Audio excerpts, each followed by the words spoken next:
Bonjour à tous et bienvenue dans une nouvelle vidéo, vidéo un peu spécifique, vidéo explicative pour vous expliquer un petit peu ce qui arrive à ma chaîne en ce moment. Donc n'hésite pas à regarder jusqu'au bout de la vidéo pour tout comprendre. C'est parti.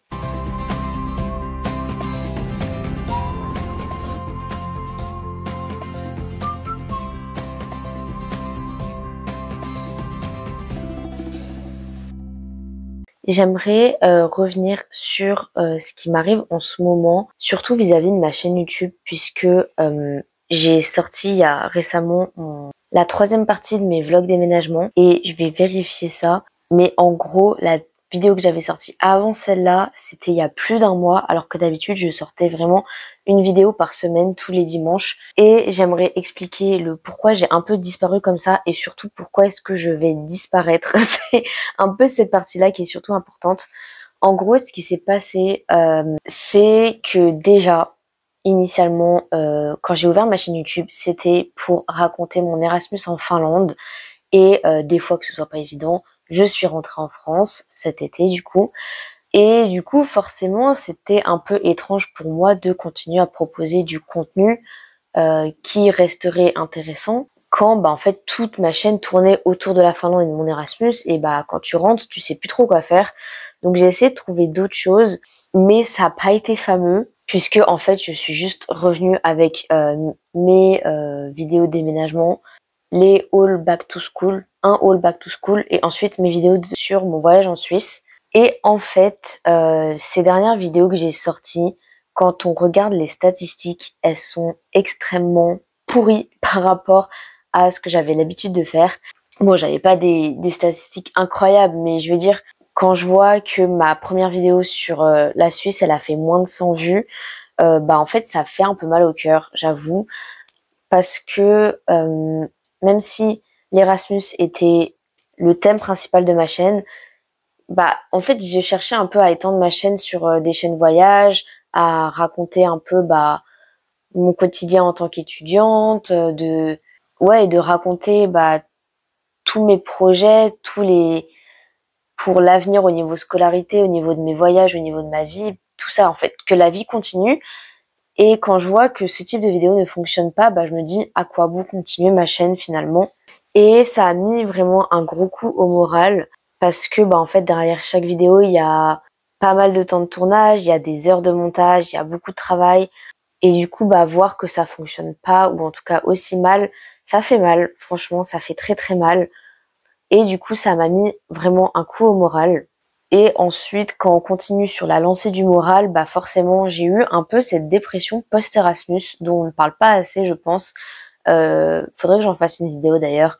Mais ouais, tout ce truc de en fait quitter l'Erasmus, reprendre ta vie normale, ça fait toujours un choc. Et ouais, ça a été un peu compliqué pour moi.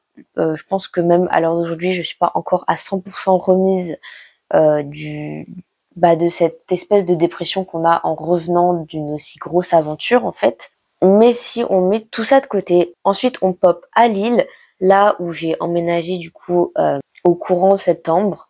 Et ce qui s'est passé, c'est que du coup, vous l'avez vu dans les vlogs déménagement, il y avait beaucoup de problèmes qui étaient liés physiquement à cet appartement, au niveau de la saleté, tout ça, qui ont fait que j'ai mis vraiment beaucoup de temps à me sentir chez moi dans cet appartement parce que en fait comme tout était sale autour de moi, t'as envie de rien faire, je sais pas. L'ambiance était très bizarre. Je me sentais pas à l'aise ici, je me sentais pas bien. Et là où ça devient encore plus problématique, c'est qu'il s'est passé d'autres choses dans cet appartement dont je ne parlerai pas. Mais disons que j'ai eu des gros problèmes de santé qui m'ont fait atterrir à l'hôpital. Et ces problèmes, ils sont du coup, comme ils sont arrivés dans cet appartement, en fait, j'arrive pas à détacher cette image de tous les problèmes que j'ai eu dans cet appartement et de cet appartement. Enfin, vous voyez, c'est un peu comme quand vous avez un traumatisme et que vous revenez sur le lieu de votre traumatisme, cet endroit, il y a toujours cette énergie mauvaise qui est liée à votre traumatisme qui fait que vous vous sentirez jamais à 100% à l'aise dans un endroit comme ça et que il y aura toujours en fait des flashbacks qui vont popper et qui vont malheureusement vous atteindre en général négativement. Et c'est exactement ce qui se passe pour moi ici dans cet appartement. je n'arrive pas à me sentir à l'aise de par les traumatismes que j'ai vécu ici. Et du coup, en fait, j'ai qu'une hâte, c'est de partir. Du coup, forcément, ça complique aussi ma vie. Et ensuite, au-delà de ça, cerise sur le gâteau, je suis à Lille pour faire mon master, ma première année de master. Je suis allée à Lille spécifiquement parce qu'ils avaient un master très intéressant et unique en France, le master Fleufru. Je vous en ferai une vidéo spécifique, vous en faites pas. Et le problème, c'est que au plus l'année scolaire avance, au plus je me rends compte que ce master ne me correspond pas forcément. Donc du coup, en fait là, si vous voulez, c'est plus dans le sens où je vais m'accrocher pour valider mon master, plus que je vais faire ce master pour mon plaisir. Alors il est totalement en adéquation avec ce que je vais faire plus tard, hein, ça ne change pas.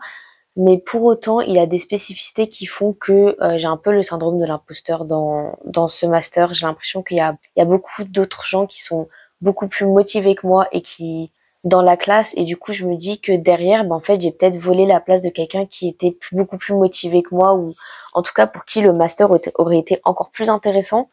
Mais bon bref, du coup je m'accroche comme je peux. Mais voilà, en fait le combo de tout ça, de cette espèce de dépression post-Erasmus, le fait que je me sente pas bien dans mon appartement, le fait que je me sente pas bien dans mon master, que du coup ça va mal au quotidien, en fait tout ça fait que je vais mal. Personnellement, je le sais, je le vois, ça se sent, je ne me reconnais plus. Et tous ces problèmes ont fait que moi en fait j'ai un peu retrouvé les symptômes de la dépression, et que derrière j'ai repris du poids, ça se voit sur beaucoup de mes vidéos, que maintenant j'ai du mal à accepter mon image, et du coup quand on propose du contenu audiovisuel, le côté visuel il pose problème quand on n'accepte plus son image, quand on a du mal avec son image. Je ne me reconnais plus, que ce soit mentalement ou physiquement, ça ne va plus du tout. Et c'est pour ça que je décide de prendre une pause de YouTube en fait. En fait, j'aime vraiment beaucoup tourner des vidéos, j'aime beaucoup faire du montage, tout ça. C'est pas cette partie-là, c'est vraiment ce truc de le contenu que je propose, il ne me ressemble pas. Et au-delà de ça, en plus, il vous intéresse plus. Je vois que ma chaîne YouTube, elle stagne totalement, que je gagne plus du tout d'abonnés comme je le faisais avant. Et du coup, forcément, ça me démotive à continuer. Je pense que c'est compréhensible. Et du coup, franchement, je préfère prendre une grosse pause, me reconcentrer sur moi-même, aller mieux, et ensuite revenir avec un contenu qui me ressemble beaucoup plus, qui sera beaucoup plus intéressant en fait, ce contenu de vie étudiante, ce contenu de vlogging, de voyage et tout, juste un truc qui me ressemble beaucoup plus, dans lequel je me reconnaîtrais. Et ouais, en fait, ce truc de quand je regarde ma vidéo, je serai fière de moi, fière de ce que j'ai produit, et j'aurais envie de le montrer à autrui. Là, mes dernières vidéos, je trouve, elles sont vides, elles sont creuses, et je me dis c'est pas plus mal que j'ai pas fait tant de vues que ça, parce que en fait ouais, c'est pas cette image que j'ai envie de montrer.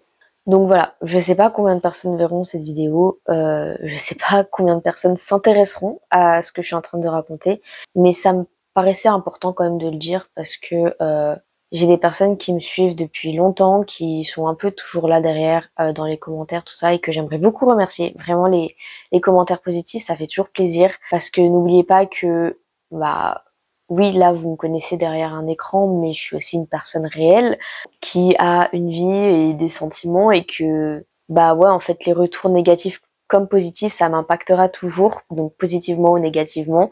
Les critiques ne me dérangent jamais, au contraire, mais à condition qu'elles soient constructives, et du coup, la méchanceté gratuite, ça fait du mal aussi, parfois dans les commentaires, donc voilà. Ceci étant dit, du coup, je vous dis au revoir, à bientôt, j'espère, je sais pas quand, mais je pense que je vais vraiment revenir avec du contenu beaucoup plus pertinent, je l'espère pour moi en tout cas. Mais du coup, n'hésitez pas à liker la vidéo pour me soutenir, pour un peu reprojeter le mouvement de ma chaîne vers le haut, parce que je pense que comme mes statistiques elles ont fait que chuter, derrière l'algorithme YouTube il m'a pas forcément beaucoup aidé. Donc ouais, n'hésitez pas à liker la vidéo, à la partager autour de vous, et à vous abonner surtout, voilà, pour continuer de m'encourager, de me soutenir. Et puis voilà, donc merci à vous d'avoir regardé la vidéo, merci à tous ceux qui me suivent depuis le début, à ceux qui me soutiennent aussi. Et sur ce, je vous fais de gros bisous et je vous dis à la prochaine vidéo.